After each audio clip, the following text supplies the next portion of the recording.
చూడండి ఫ్రెండ్స్, ఓవరాల్గా మన ఛానల్ సబ్స్క్రైబర్స్కి అర్థమైంది కదా. మార్కెట్ ఆల్ టైమ్ హై దాటి కొడుతుంది అనుకున్నాం, దాటింది.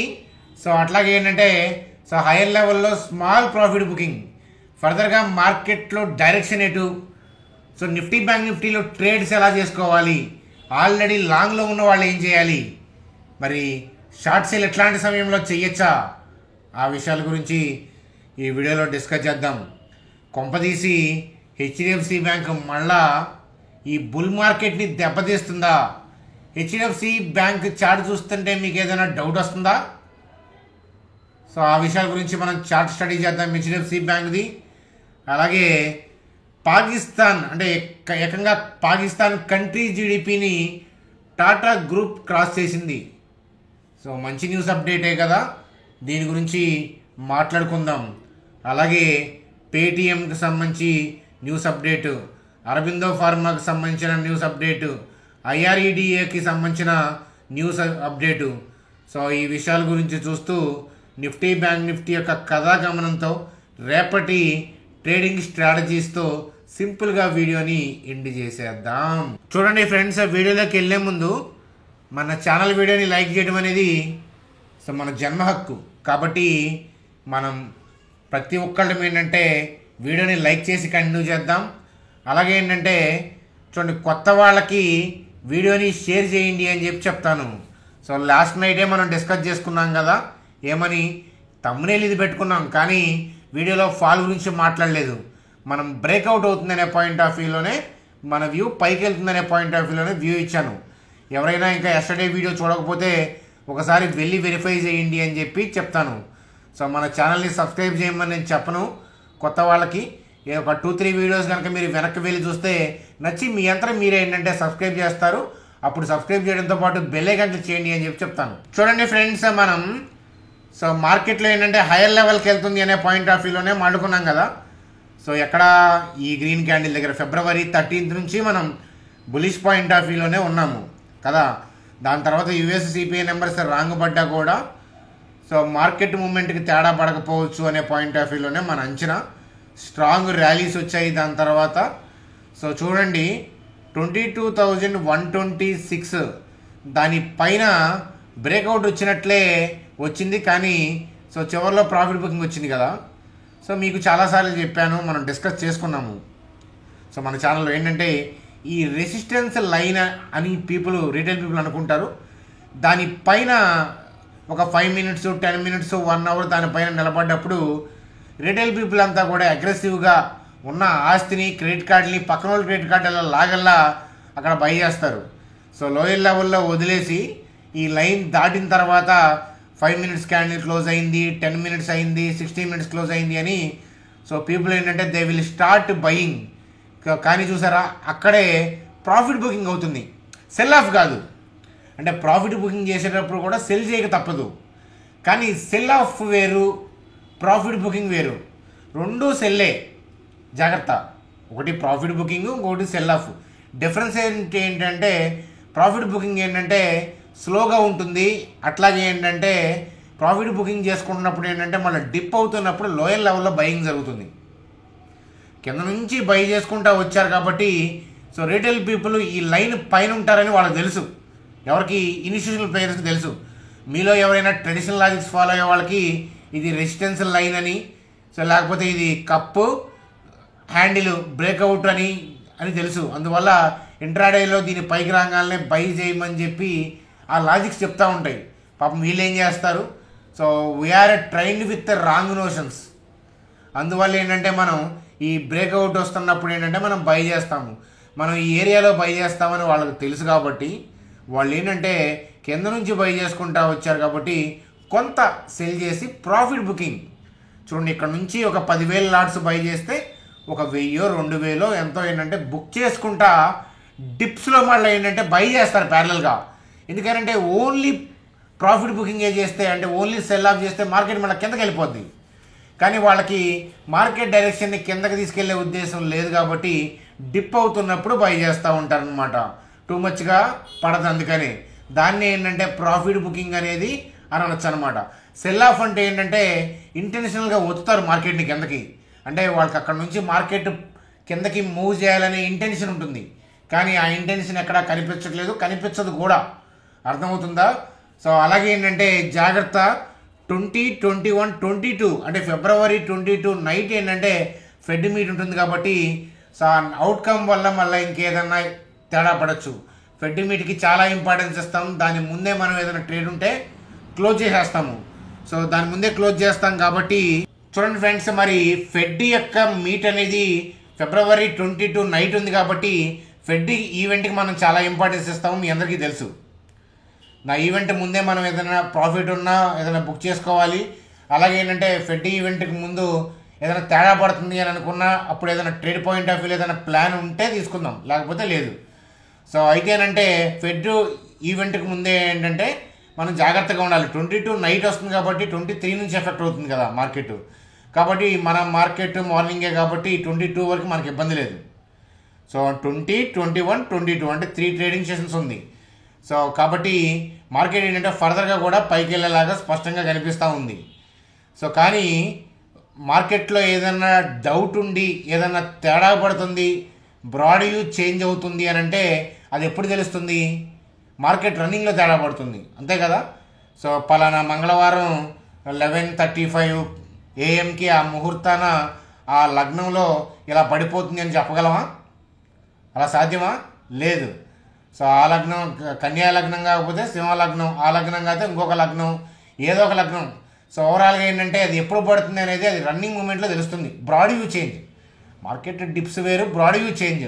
ఇంటెన్షనల్గా సెల్లింగ్కి వాళ్ళు మారారు అనే వ్యూ కనిపించినప్పుడు నేనేం చేస్తానంటే మీకు టెలిగ్రామ్ గ్రూప్లో అప్డేట్ ఇస్తాను.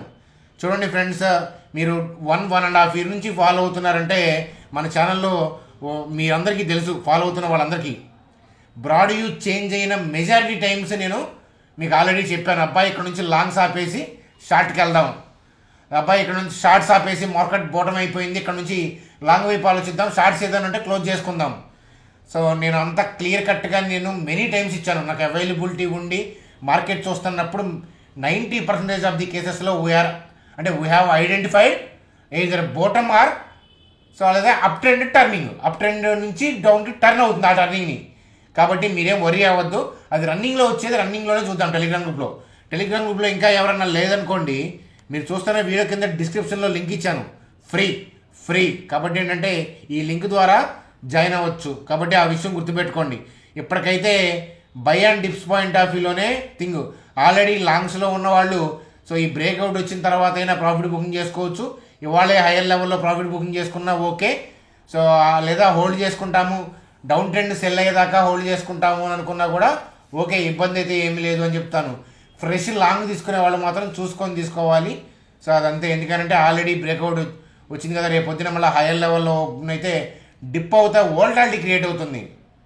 సో ఇక్కడ నుంచి ఇప్పుడు ఆల్ టైమ్ హైలో ఉంది కాబట్టి ఇంకా పైకి వెళ్ళే ప్రతి మూమెంట్లో ఏంటంటే డిప్ అవుతా పైకి వెళ్ళాల్సిందే, కాబట్టి వోల్టాలిటీ ఉంటుంది, జాగ్రత్త. చూడండి ఫ్రెండ్స్, అలాగే టాటా గ్రూప్ కంపెనీస్ అన్నీ కూడా కంబైన్ చేసి దాని యొక్క మార్కెట్ క్యాప్ చూస్తే కనుక టాటా గ్రూప్ యొక్క మార్కెట్ క్యాప్ అనేది $365 billion ఉంది. సో పాకిస్తాన్ ఏమో $341 billion ఉంది. కాబట్టి ఓన్లీ టాటా గ్రూపే పాకిస్తాన్ జీడిపిని క్రాస్ చేసింది అనేది న్యూస్ అప్డేట్ అనమాట. కాకపోతే మనకన్నా వెనకున్న వాళ్ళని కాకుండా మనకున్న ముందున్న వాళ్ళని క్రాస్ చేయాల్సిన బాధ్యత అనేది ఉంది, అటువైపు అడుగులు వేయాల్సిన బాధ్యత అనేది మన గవర్నమెంట్ మీద ఉంది. కాబట్టి అటువైపులు స్టెప్లు వేసి త్వరలో ఏంటంటే 3rd, 2 అలా భవిష్యత్తులో ఫస్ట్ ప్లేస్కి ఆక్యుపై చేయాలని కోరుకుందాం. చూడండి, అలాగే IREDAకి సంబంధించి సో వాళ్ళు ఏంటంటే MOU సైన్ చేశారనమాట. సో ఎవరితో అంటే అది PNBతో కో-ఫైనాన్సింగ్ గ్రీన్ ఎనర్జీ ప్రాజెక్ట్స్, ఓకేనా. సో అది IREDAకి పాజిటివ్ న్యూస్ అప్డేట్ అని చెప్పొచ్చు, IREDAకి. కాకపోతే దాన్ని బేస్ చేసుకొని మీరు ఏ డెసిషన్ తీసుకోవద్దు PNB మీద కానీ IREDA మీద కానీ. చూడండి ఫ్రెండ్స్, అలాగే PB ఫిన్టెక్ సంబంధించి సో మోర్గాన్ స్టాన్లీ వాళ్ళు PB ఫిన్టెక్ సంబంధించి ఈక్వల్ వే ట్రేడింగ్ అని చెప్పి టార్గెట్గా 10 ఇచ్చారనమాట. అంటే 1010 రూపీస్ ఇచ్చారు. ఒకసారి ఆ అప్డేట్ ఒకసారి చూడండి. వాళ్ళు ఈ పాలసీ బజార్కి సంబంధించి సో రీఇన్సూరెన్స్కి సంబంధించి ప్రైసింగ్ వాటి గురించి అంతా కూడా మాట్లాడారనమాట.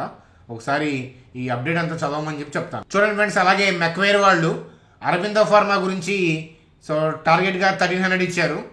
మనం చాలాసార్లు మాడుకున్నాం, మన టార్గెట్ 1500 అబౌవ్, మనం కొంది 500 చేంజ్. సో చూడండి, ఎందుకనంటే ఇప్పుడు సో మనకి యూనిట్ 3కి సంబంధించి ఇన్స్పెక్షన్ జరుగుతుంది కదా, దాని అవుట్కమ్ అనేది సో జస్ట్ మహా అయితే వార్నింగ్ లెటర్ రావచ్చు అనే పాయింట్ ఆఫ్ వ్యూలో చెప్తున్నారు అనమాట. So modest probability of warning letter అనే పాయింట్ ఆఫ్ వ్యూలో చెప్తున్నారు. సో రిమైనింగ్ వాళ్ళ బిజినెస్ ఆ థింగ్స్ అవన్నీ కూడా స్టడీ చేసి వాళ్ళు ఏంటంటే అవుట్ పర్ఫామ్ చేస్తుందని 1300 టార్గెట్ ఇచ్చారు. సో చేస్తుంది, ఎప్పటికైనా చేస్తుంది. చూడండి ఫ్రెండ్స్, అలాగే సిటీ వాళ్ళు పేటిఎం గురించి మెయింటైన్ సెల్ అని టార్గెట్గా ఏమో 550 ఇస్తున్నారు. ఒకసారి చూడండి. సో ఏంటంటే వీళ్ళు బిజినెస్ ఏంటంటే మర్చెంట్ ట్రాన్సాక్షన్స్ ఏంటంటే ప్రస్తుతానికి ఏంటంటే సెటిల్మెంట్ ఆఫ్ మర్చెంట్ ట్రాన్సాక్షన్స్ని టెంపరీగా యాక్సిస్ బ్యాంక్కి వాళ్ళు షిఫ్ట్ చేశారనమాట. కాస్త ఊరటనిచ్చేదని చెప్తాను. అలాగే ఏంటంటే పేటిఎం బ్యాంక్కి సంబంధించి రిస్ట్రిక్షన్స్ ఆర్బీఐ విధించింది కదా, ఆ డెడ్ లైన్ అనేది ఫిబ్రవరి 29 నుంచి మార్చి 15కి పెంచడం. సో ఈ తతంగం రిమైనింగ్ బిజినెస్ ఇవన్నీ కూడా వాళ్ళు చూసి ఆ టార్గెట్గా ఏంటంటే 550 చెప్పారు. సో ఆల్రెడీ మనం డే బిఫోర్ ఎస్టర్డే మాట్లాడుకున్నాము, టార్గెట్ అక్కడ దాకా వెళ్తుందని కాదు, పేటిఎంని 2 days అబ్జర్వ్ చేద్దామని. ఎందుకంటే బయింగ్ స్టార్ట్ అయిన విషయం అనేది ఫ్రైడేనే మనకు అర్థమైంది. ఇవాళ సర్క్యూట్ కూడా పడి మీకు ఇంకా కన్ఫర్మేషన్ ఇచ్చింది కదా. రేపు మార్కెట్లో పేటిఎం యొక్క మూమెంట్ని బట్టి స్వింగ్ ట్రేడ్ పాయింట్ ఆఫ్ వ్యూలో చూద్దాం. తక్కువ మనీతో ట్రేడింగ్ క్యాపిటల్ మనీ మేనేజ్మెంట్ అంతా నేను చెప్తాను, మీరేం వరి అవ్వద్దు. చూడండి, వీడియోలో డిస్కస్ చేసేవి చెప్పేవి కూడా నా వ్యక్తిగతమైన అభిప్రాయాలు, అందువల్ల మీ ఫైనాన్షియల్ అడ్వైజర్ కలిసి మాత్రమే డెసిషన్స్ తీసుకోవాలి. చూడండి సార్, బ్యాంక్ నిఫ్టీ గురించి డిస్కస్ చేసే ముందు సో వీడియో కింద డిస్క్రిప్షన్లో ఉన్న లింక్స్ ద్వారా అకౌంట్ ఓపెన్ చేసి మీరు ఈ నెంబర్కి ఐడి పంపిస్తే కనుక మిమ్మల్ని డిమాట్ గ్రూప్లో యాడ్ చేయడం అనేది జరుగుతుంది. ఒక్కసారి మా గ్రూప్లోకి వస్తే లైఫ్ టైం బెనిఫిట్స్ ఉంటాయి, ఇన్వెస్ట్మెంట్ వ్యూస్ చూడొచ్చు. అలాగే రేపు సండే వెబినార్ ఉంది బిగినర్స్కి. ఈక్విటీ మార్కెట్ ఏంటి, ఇంట్రాడే ఏంటి, బీటీఎస్టీ అంటే ఏంటి, షార్ట్ సెల్లింగ్ అంటే ఏంటి, షార్ట్ కవరింగ్ అంటే ఏంటి, beginners complete beginners point of వ్యూలో అంటే బిగినర్స్ పాయింట్ ఆఫ్ వ్యూలో ఏం బెనిఫిట్ చేయాలి, ఏమీ తెలియదు స్టాక్ మార్కెట్లో, వాళ్ళకి ఎంతో కొంత గైడెన్స్ ఇచ్చే ప్రయత్నం అనేది సండే వెబినార్లో జరుగుతుంది. ఆ వెబినార్లో అటెండ్ అవ్వాలి అని అంటే సో మీరు చేయాల్సిందల్లా మన లింక్స్ ద్వారా అకౌంట్ ఓపెన్ చేసి జెరోదా కానీ ఏంజల్ కానీ మీరు ఈ ఐడిని క్రియేట్ చేసిన ఐడిని మా టీం నెంబర్కి వాట్సాప్ చేయండి. కొద్ది క్యాపిటల్ అయినప్పటిలా మీ క్యాపిటల్తో వస్తే లైఫ్ టైం ఇన్వెస్ట్మెంట్ వ్యూస్ మీరు ఫ్రీగా చూడొచ్చు. చూడండి సార్, బ్యాంక్ నిఫ్టీ అంతలా మూవ్మెంట్ లేకపోవడానికి కారణం ఏంటంటే హెచ్డిఎఫ్సి ఏంటంటే ఊగిసలాడుతుంది. సో అయితే రేపు కనుక హెచ్డిఎఫ్సి బ్యాంకులో తేడా ఉంటే బ్యాంక్ నిఫ్టీలో తేడా ఉండే అవకాశాలు ఉంటాయి, ఫర్దర్గా నిఫ్టీ మీద ఎఫెక్ట్ పడే అవకాశాలు కూడా ఉంటాయి కదా. కాబట్టి రేపు ఎర్లీ మార్నింగ్ ఫస్ట్ మనం చేయాల్సింది ఏంటంటే రిలయన్స్, హెచ్డిఎఫ్సి బ్యాంకు ఇట్లాంటి వాటిని అబ్జర్వ్ చేసుకుంటా అప్పుడు నిఫ్టీ యొక్క బ్రాడ్ వ్యూ అనేది నేను బయటలో పెడతాను కదా, చేస్తాను. అలాగే ఇనీషియల్ 40 minutes ఇనీషియల్ 1 hour అనేది ట్రేడింగ్ అనేది చేయకపోవడం అనేది కరెక్ట్ అని బిగినర్స్కి చెప్తాను. ఎందుకంటే అప్ ట్రెండ్లో ఉన్నప్పుడు ఇనీషియల్ మూమెంట్స్లో హైయర్ లెవెల్లో ప్రాఫిట్ బుకింగ్ వస్తూ ఉంటుంది, ఇనీషియల్లో డిప్ వస్తున్నట్లు వస్తూ ఉంటుంది. దాన్ని బట్టి ఏంటంటే లోయర్ లెవెల్ రాగానే కాస్త సెల్ ఆఫ్ చేస్తారు మన రిటైల్ పీపుల్, పడుతుంది కదా అని చెప్పి తిరగమాతేస్తుంది అనమాట. సో అందువల్ల ఏంటంటే ఫస్ట్ 45 minutes అబ్జర్వ్ చేయండి అనమాట, అదనమాట. అలాగే రేపు హెచ్డిఎఫ్సి బ్యాంక్ని అబ్జర్వ్ చేస్తా, మార్కెట్ యొక్క మూమెంట్ లేదన్న తేడా ఉంటే ఇమీడియట్గా టెలిగ్రామ్ గ్రూప్లో అప్డేట్ చేసే ప్రయత్నం అనేది చేస్తాను. సో అదనమాట హెచ్డిఎఫ్సి బ్యాంక్ యొక్క చార్టు. సో తేడా కొడుతుందా లేదా అనేది రేపు తెలుస్తుంది, ప్రస్తుతానికైతే ఇబ్బంది ఏమీ లేదు. చూడండి ఫ్రెండ్స్, అలాగే బ్యాంక్ నిఫ్టీ మనం ఇచ్చిన టార్గెట్ 46,926కి రేపు వెళ్ళే అవకాశాలు ఉన్నాయి. సెకండ్ టార్గెట్ 47,670కి వెళ్తుందా లేదనేది హెచ్డిఎఫ్సి బ్యాంక్ మీద డిపెండ్ అయి ఉంటుంది. ఏదైనా తిరగబడుతుంటే రెడీగా మనం లాంగ్స్ని మొత్తాన్ని క్లోజ్ చేసుకొని షార్ట్ వైపు అంటే ఈక్విటీ మార్కెట్ కాదు, లాంగ్స్లో నిఫ్టీలో ఎవరైతే ఫ్యూచర్స్లో ఉన్నారో వాళ్ళు ప్రాఫిట్ బుకింగ్ చేసుకొని సెల్ వైపు స్టార్ట్ చేసేది ఏదైనా ఆపర్చునిటీ వస్తే కనుక నేను టెలిగ్రామ్ గ్రూప్లో ఇస్తాను. ఈవినింగ్ 5:30కి 5కి 6కి 7కి 8కి 9కి మనం మాట్లాడుకోవడం వల్ల ఏ బెనిఫిట్ ఉండదు, అంతే కదా. ఏముంటుంది, ర్యాలీ అయితే దానికి తగ్గట్టుగా ఫేవర్గా పాయింట్స్ టీవీ సోషల్ మీడియాలో మాట్లాడతారు, పడిపోతే దానికి ఫేవర్గా పాయింట్స్ మాట్లాడతారు. దానివల్ల మనం ఏం చేసుకుంటాం చెప్పను, భజన తప్ప. అది రన్నింగ్లో ఏదైనా అప్డేట్ ఉంటే టెలిగ్రామ్ గ్రూప్లో ఇస్తాను, నేను రన్నింగ్ మార్కెట్ చూస్తుంటా కాబట్టి, అదనమాట. సో అది ఫ్రెండ్స్ మనకి ఈ వీడియో.